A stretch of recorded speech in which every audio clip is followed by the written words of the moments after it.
சேவை சுந்தர். முக்கிய பதிவு நிறைய முக்கிய பதிவு போட்டிருக்கிறேன். நீங்கள் வந்து ஷேர் பண்ணணும். ஏன்னா நல்ல கருத்துக்கள் சொல்கிறேன். பாதிக்கப்பட்ட கருத்துனா வந்து நீங்கள் வந்து வாழ்வதற்கு கருத்து இல்லை, உயிர் வாழ்வதற்கு கருத்து. உயிர் வாழணும். உயிர் வாழ முடியாமல் எத்தனை பேர் தற்கொலை பண்ணிக்கிறாங்கன்னு பல இந்த அரசாங்கம், அதாவது என்னென்ன அரசாங்கம் செய்ய வேண்டிய கடமைகள் செய்யாத காரணத்தால் பல உயிர்கள் மடிக்கப்படுகின்றது. இந்த அரசாங்கம் வந்து சட்ட ஒழுங்கு சரியில்லாததுனால பல உயிர் எப்படியெல்லாம் போகுது. நாய் மூலமாகவும், குரங்கு மூலமாகவும், மனிதர் மூலமாகவும், கடன் மூலமாகவும், விபத்து மூலமாகவும் பல வழிகள் உள்ளது. அதை எப்படி உயிர் போகுது என்று பல வழிகள் நான் சொல்லிட்டேன். அந்த நடந்த சம்பவத்தை நிறைய வீடியோக்கள் போட்டேன். என்னால் சொல்ல முடியும், என்னால் தாங்கிக்க முடியல. மக்களே, நீங்கள் பகிர்ந்து மக்கள் தெரிஞ்சுக்கொண்டு ஆட்சி மாற்றத்தை கொண்டு வரணும்.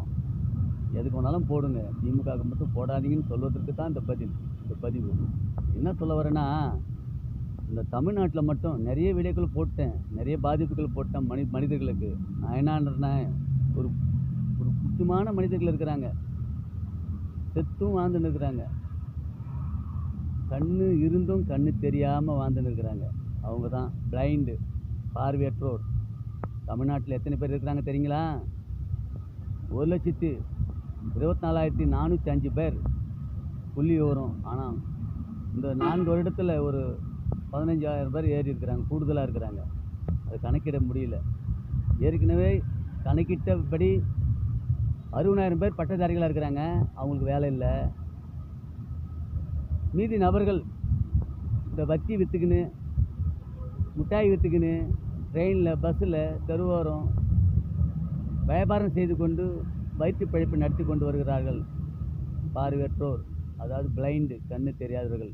இந்த நபர்கள் ஆண்கள் பெண்கள் 1,24,405 பேர்னு சொல்லியிருக்கிறேன். அதில் 12,000 இடத்துல 12,000 பேருக்கு காலி இடம் இருக்குது அவங்களுடைய கோட்டாவில். அதுக்கும் வேலை கொடுக்கல இந்த அரசாங்கம். ஏற்கனவே 20,000 பேர் ஆசிரியர்கள் பணி இருக்குது. அந்த பணி சிஎலுக்கும் போராடி இருக்கிறாங்க, சிஎல் வாஜருக்கும் கொடுக்கல. நார்மலாக பட்டதாரிகளுக்கு 22,000 காலி இடங்கள் இருக்குது பள்ளிக்கூடம், அந்த கொடுக்கல. அந்த பள்ளிக்கூடத்தையும் மூடிட்டாங்க.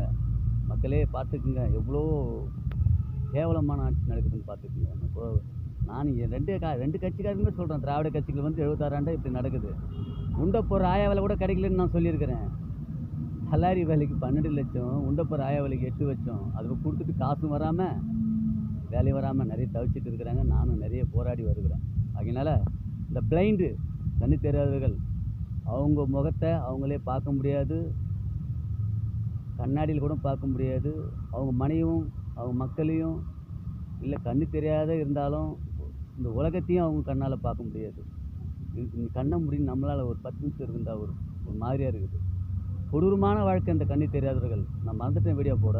ஒரு நபரை பார்த்தேன், டெக்னாலஜி படிச்சிருக்கிறாரு, எம்ஏ படிச்சிருக்கிறாரு. நான் ஒரு சூப்பர்வைசராக இருக்கிறேன், அதாவது தற்காலிகமாக ஒரு சூப்பர்வைசராக இருந்தேன் அப்போது 2 மாதத்துக்கு முன்பு. இப்பயும் தற்காலிகமாக போயிட்டு வருவேன், மற்ற நேரங்களில் கோர்ட்டு வேலை செய்வேன். நான் என்ன சொல்ல வரேன்னா, அந்த நபர் வந்து ஏற்கனவே வேலை செஞ்சுருக்கிறாரு. இந்த ஒயர் பின்னுவார், ஒயர் சேர் உட்காரம்மா, அந்த பின்னுவார்.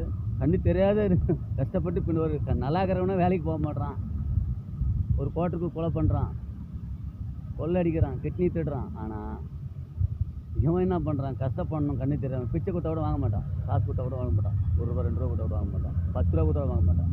அப்படின்னு வேலை செஞ்சு தான் போய்க்கணும்னு அந்த ஒரு நல்ல மனிதனுக்கு இந்த அரசாங்கம் என்ன கூலி கொடுக்குது தெரியுமா? கண்டுக்காமல் இருக்குது.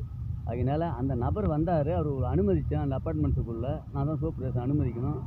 ஏங்க வேலை தான் இல்லையா, ஏன் போகிறீங்க? இல்லைங்க, என் மனைவிக்கு உடம்பு வேலை சரியில்லை, அவங்க ஹாஸ்பிட்டலில் இருக்கிறாங்க, பெரிய நோய், ஊசி போடுற நோய் கிடையாது, அது ஒரு லட்சக்கணக்கில் செலவு பண்ணணும். இருந்தாலும் என்னால் முடிஞ்ச வரைக்கும் முயற்சி பண்ணுறேன். அப்போ எங்கள் ஓனரை பார்த்துட்டு வரேன். ஏற்கனவே வேலை செஞ்சேன், இப்போ வேலை இல்லை, அட்வான்ஸ் மாதிரி கேட்கலான்னு போகிறேன்னு போயிட்டு வந்தார். கேட்டார், இந்த நிலவரத்தை சொன்னார், உதவி செய்கிறேன்னு சொன்னார்.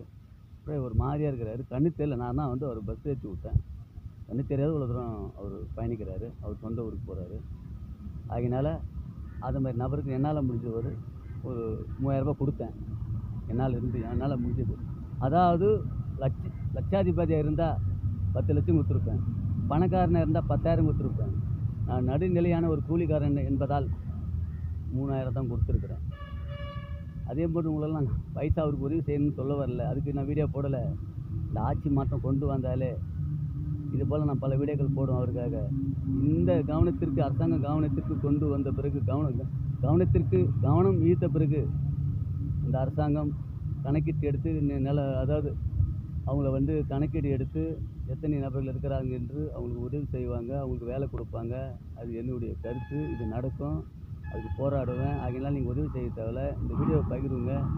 இந்த நல்ல கருத்துக்களை வந்து நான் வந்து டைம் பாஸுக்காக கருத்துக்கள் சொல்லலை, எனக்கு திறமை இருக்குதுங்காக கருத்துக்கள் சொல்லலை. ஒரு மனிதன் வாழ்வதற்கு யோசனை பண்ணாலே எந்த தீய பழக்கமும், எந்த கொலை, கொள்ளை, கற்பழிப்பு, கிட்னி இந்த போல் தீய செயலில் ஈடுபடாமல் இருக்கலாம். இது யாரும் யோசிக்கிறது கிடையாது. அந்த உயிர் இருக்கிற வரைக்கும், ரத்தம் இருக்கிற வரைக்கும், எனர்ஜி இருக்கிற வரைக்கும் ஆட்டம் ஆடி அடிக்கிறது, உதைக்கிறது, பிரச்சனை பண்ணுறது, ராஜா மாரி வாழ்ந்துனுங்கிறானுங்க. அடுத்தவங்களை சாவடிச்சுங்கிறானுங்க. இந்த மனிதர்கள் யோசிக்கலை. அதுதான் பொது அறிவு, பொது நலம் அப்படி இருந்தால் தான் அந்த அக்கறை வருதுன்னா அந்த சுயநலம் இல்லாதவன்னு அர்த்தம். அது நான் சுயநலம் இல்லாதவன் என்னையும் நானே நான் சொல்லிக்கிறேன். நீங்களாம் சொல்ல மாட்டீங்க. ஏன்னா என்னால் தாங்கிக்க முடியாது தான் இந்த வீடியோ போடுறேன். அப்போ நீங்கள் புரிஞ்சுக்கணும். அதனால் மக்களே, இது போல் வந்து இந்த ஆட்சி மாற்றம் கொண்டு வந்தால் மட்டும்தான் இது போல் கஷ்டப்படுபவர்களையும், கடன் தொல்லை, கடன் கட்ட முடியாமல் தற்கொலை பண்ணுறவங்களுக்கும், நிறைய பேர் வாழ்வாதாரம் இல்லாமல் பாதிப்படுறவங்களுக்கும் ஒரு உதவியாக இருக்கணும்னா இந்த ஆட்சி மாற்றம் கொண்டு வரணும். மக்களே, இந்த பதிவு மூலம் நான் அன்புடன் தெரிவித்துக் கொள்கிறேன். நன்றி, வணக்கம்.